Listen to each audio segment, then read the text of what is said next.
안녕하세요. 모퉁이 북카페입니다. 오늘은 20세기 문학을 대표하는 역사상 두 번째로 젊은 노벨 문학상 수상자이자 철학자인 알베르 카미에 대한 영상을 준비하였습니다. 그는 소설가이자 철학자, 언론인으로서 인간 존재의 부조리와 그 속에서 어떻게 살아야 하는지를 끊임없이 탐구했습니다. 이번 영상에서는 그의 생애와 대표작인 이방인, 시지프 신화, 페스트, 그리고 미완성 마지막 작품, 첫 인간까지 살펴보며 그가 우리에게 남긴 메시지를 알아보겠습니다. 좋은 영상을 만들기 위해 자료 수집과 제작에 많은 시간을 할애하고 있습니다. 좋아요와 알림 설정, 구독 부탁드립니다.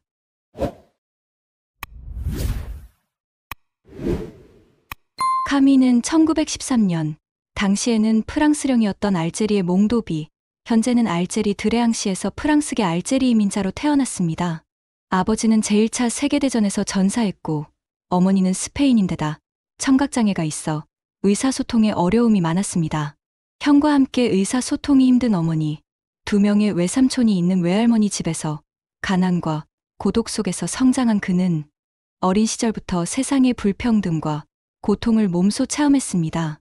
외할머니와 그의 어머니는 카미가 초등학교를 졸업하면 곧바로 육체 노동자로 키울 생각이었지만 그의 지적 재능과 가능성을 알아본 담임 루이 제르맹의 도움으로 1924년 장학금을 받으며 명문 중학교에 입학할 수 있었습니다. 제르맹은 집까지 찾아와 어머니와 할머니를 설득했고 카미에게 따로 개인 수업까지 해가며 그의 진학을 도왔으므로 카미는 그를 평생의 은인으로 생각했습니다. 1957년 노벨 문학상 수상 연설에서 그는 제르맹을 어머니 다음으로 감사한 사람이라고 언급하며 그에게 감사를 표했습니다. 카미는 1928년부터 1930년까지 알제 레이싱 대학 주니어 팀에서 골키퍼로 활약할 만큼 축구를 좋아했고 재능도 있었으나 1930년 17세의 나이로 결핵을 앓게 되면서 그에게 축구와 군 복무, 안정된 직업의 길은 닫히고 말았습니다. 이 질병은 그의 평생을 괴롭혔지만 동시에 죽음과 삶의 의미를 깊이 사유하게도 만들었습니다. 그는 결핵으로 학업을 중단한 사이에도 가정교사, 자동차 수리공, 기상청 인턴과 같은 잡다한 일을 해야 했고 복학 후에도 그러한 일들을 해가면서 학업을 계속해야 했습니다. 그러던 중 생계를 위해 고등학교 교사를 하고 있던 평생의 스승인 철학자 장 그르니에를 만나면서 카미는 비로소 철학과 글쓰기에 관심을 갖게 되었습니다.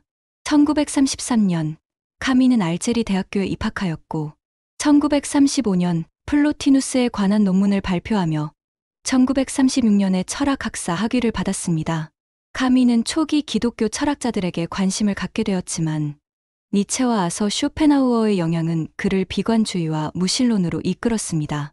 카미는 또한 스탕달, 헤르만 멜빌, 프란츠 카프카와 같은 소설가들의 영향을 받기도 했습니다. 같은 해에 그는 친구의 파트너였던 시몬 히에를 만났고 그녀는 나중에 첫 번째 아내가 되었습니다. 1934년 카미는 당시 모르핀에 중독되어 있던 시몬을 돕기 위해 그녀와 결혼했습니다. 그러나 얼마 후 그녀가 주치의와 불륜 관계라는 것을 알게 되자 이혼합니다. 1940년 카미는 수학교사였던 조용하고 차분한 성격의 프랑신 포르와 재혼해서 1945년에는 쌍둥이 자녀를 얻었습니다.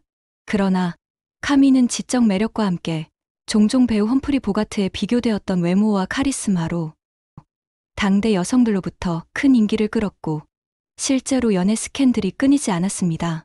그로 인한 스트레스로 프랑시는 우울증과 신경쇠약을 겪었습니다.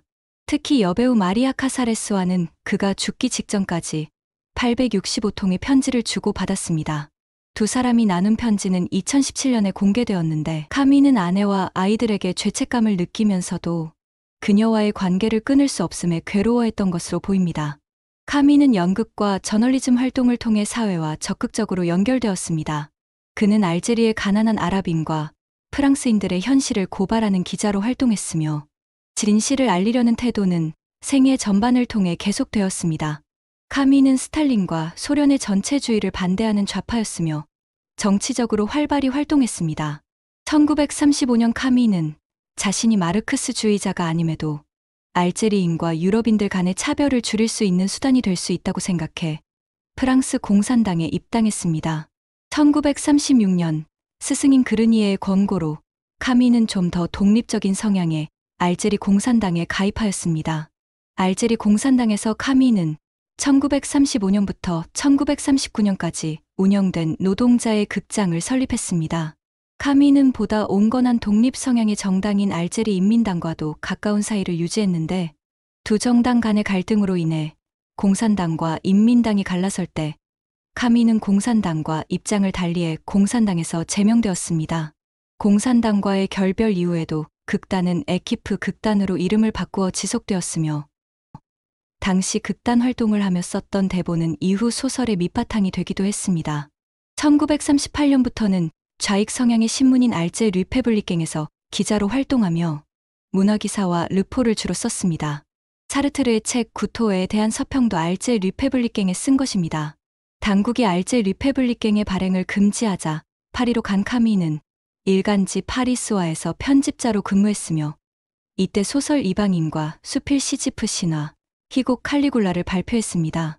1940년 제2차 세계대전 중 독일군이 프랑스를 침공하자 그는 레지스탕스 신문인 콩바에서 편집장으로 일했습니다. 알제리 전쟁 동안 그는 중립적인 입장을 유지하며 다문화적이고 다원적인 알제리를 옹호했지만 대부분의 정당에서 환영받지 못했습니다. 젊은 카미에게 문학은 단순한 표현 수단이 아니라 사회적 부조리를 드러내고 인간 존재를 성찰하는 수단이었습니다. 1942년 발표된 이방인은 카미의 대표작으로 그의 사상을 문학적으로 구현한 작품입니다. 주인공 메르소는 사회적 관습과 감정의 규범에 무심한 인물입니다. 어머니의 장례식에서도 울지 않았다는 이유로 그는 살인죄보다 더 큰 비난을 받습니다. 여기서 드러나는 것은 인간 존재가 지닌 부조리입니다. 인간은 의미를 갈망하지만 세계는 침묵하고 사회는 개인을 이해하지 못한 채 규범의 잣대로만 재단합니다.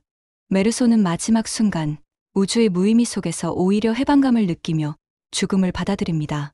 카미는 메르소를 통해 인간이 세계의 무의미 속에서도 어떻게 살아야 하는지를 보여주었습니다. 이 작품을 이해할 때 떠오르는 카미의 말이 있습니다. 삶은 당신의 모든 선택의 합이다. 메르소의 무심한 태도는 사회가 보기에는 비정상적이지만 그의 삶은 그가 내린 선택들의 합으로 이루어진 것이며 그 자체로 완결된다는 점을 드러냅니다. 같은 해 출간된 철학적 수필, 시지프 신화에서 카미는 부조리의 철학을 명확히 정립합니다. 그는 인간이 세계에 의미를 부여하고 싶어 하지만 세계는 아무런 의미를 주지 않는다고 말합니다. 이 모순된 상황이 바로 부조리입니다. 그렇다면 인간은 어떻게 해야 할까요? 카미는 자살을 거부합니다. 오히려 부조리를 직시하고 그 안에서 창조적으로 살아가야 한다고 주장합니다. 그는 그리스 신화의 시지프스를 불러옵니다. 시지프는 신들에 의해 끝없이 바위를 산 위로 굴려 올려야 하는 형벌을 받습니다. 바위는 언제나 굴러 떨어지고 그는 다시 시작해야 합니다. 하지만 카미는 시지프를 불행한 존재로 보지 않았습니다. 그는 오히려 바위를 밀어 올리는 행위 속에서 자신의 운명을 스스로 받아들이고 초월한다고 말했습니다. 우리는 시지프를 행복한 사람이라고 상상해야 한다는 카미의 말은 부조리 속에서도 당당히 살아가려는 인간의 자세를 보여줍니다. 이와 연결되는 그의 또 다른 말이 있습니다. 삶의 부조리를 직시하는 것은 절망이 아니라 해방이다. 부조리를 깨닫는 순간부터 우리는 도망치거나 두려워하는 대신 오히려 그것을 끌어안으며 자유로워질 수 있다는 메시지입니다. 전쟁 후 발표한 소설 페스트는 그의 철학과 도덕적 신념이 응축된 작품입니다. 소설의 배경은 알제리의 오랑이라는 도시입니다. 갑작스레 퍼진 전염병 페스트는 사람들을 고립시키고 공포에 빠뜨립니다. 의사 리웨와 시민들은 처음에는 혼란과 부정을 겪지만 결국 서로를 위해 싸우기로 결심합니다.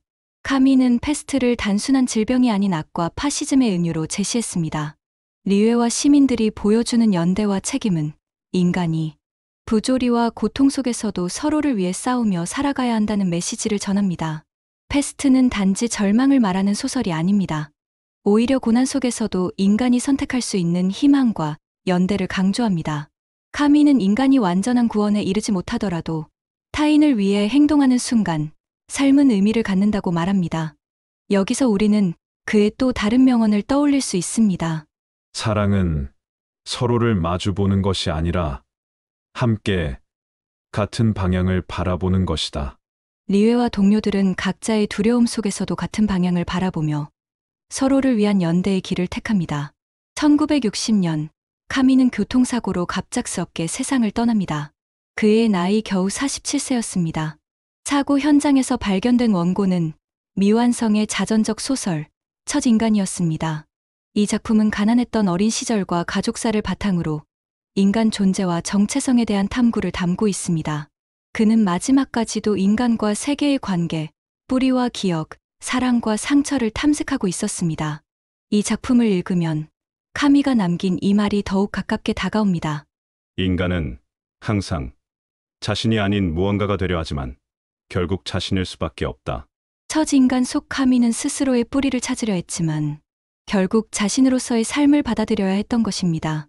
1957년, 카미는 44세의 나이로 노벨 문학상을 수상했습니다. 심사위원들은 그를 우리 시대의 양심이라고 불렀습니다. 하지만 그의 삶은 갈등으로 가득했습니다. 특히 알제리 독립전쟁에서 그는 폭력과 식민 지배 사이에서 중간 길을 찾으려 했습니다. 아랍인과 프랑스인 모두의 고통을 알았기에 무차별적 폭력을 거부했지만 이 입장은 양쪽 모두에게 비판을 받았습니다. 그는 프랑스를 사랑했지만 동시에 자유와 정의를 포기할 수 없었던 것입니다. 이 시기에 그가 남긴 말 중 하나가 있습니다. 자유란 더 나아지기 위한 기회이다. 카미에게 자유란 단순히 속박에서 벗어나는 것이 아니라 도덕적 성장을 가능하게 하는 기회였습니다. 사람들은 그를 실존주의자로 부르기도 했지만 그는 스스로를 실존주의자라고 생각지 않았습니다. 그는 사르트르와 달리 역사적 필연이나 거대한 이념 대신 개인의 자유와 책임, 연대와 사랑을 강조했습니다. 그의 철학은 부조리를 직시하면서도 절망에 머물지 않고 오히려 삶을 긍정하려는 태도였습니다. 그가 우리에게 남긴 메시지는 명확합니다. 삶이란 본래 의미 없지만 그렇기에 더욱 값지게 살아야 한다. 이 역설은 오늘날의 불확실성과 혼란 속에서도 여전히 울림을 줍니다.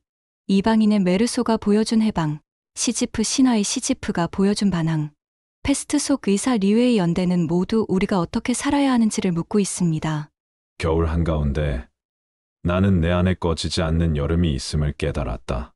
고 말한 그의 말처럼 고난 속에서도 희망을 잃지 않는 태도는 지금도 많은 이들에게 위로를 줍니다. 카미는 짧은 생을 살았지만 그의 사상은 20세기를 넘어 지금까지도 살아 있습니다.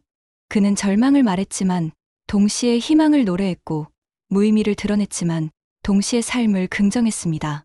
그래서 오늘날에도 카미는 여전히 우리 시대의 양심으로 남아 있습니다. 그의 목소리는 이렇게 속삭이는 듯합니다. 우리는 시지프를 행복한 사람이라고 상상해야 한다. 그리고 그 말은 우리 각자가 매일의 바위를 밀어 올리며 살아가는 지금의 삶에도 여전히 빛을 비추고 있습니다.